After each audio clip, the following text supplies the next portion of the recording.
অনেকে অনেকের দেওয়া কষ্ট সহ্য করতে না পেরে আত্মহত্যা করে।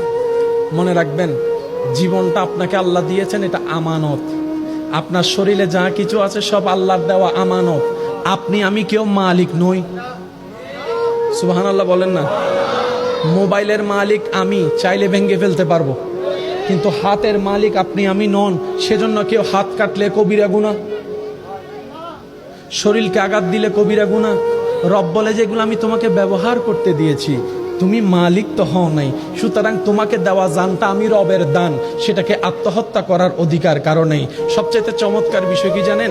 অনেকে যারা আত্মহত্যা করে দুনিয়াকে বুঝাতে চায় আমি মরে গেলেই তুই বুঝতে পারবি, আমি মরে গেলেই জগৎ বুঝবে আমার দামটা কি। তারা ঠিকই মরে যায়, জগৎ একদিন তাদেরকে আর ভুলে যায়। কারণ দুনিয়া এত ব্যস্ত, কেউ কাউকে মনে রাখার বেশি টাইম পায় না। একটু জানাজার নামাজে খেয়াল করে দেখেন, অনেক কষ্ট করে মানুষ একটু জানাজায় যায়, নামাজটা পড়ে আর দেরি করে না। কবরস্থান পর্যন্ত যাওয়ার মানুষের সংখ্যা দেখবেন যে একদম কম, কবর দেওয়ার সময় মানুষের সংখ্যা দেখবেন যে আরো কমে গিয়েছে।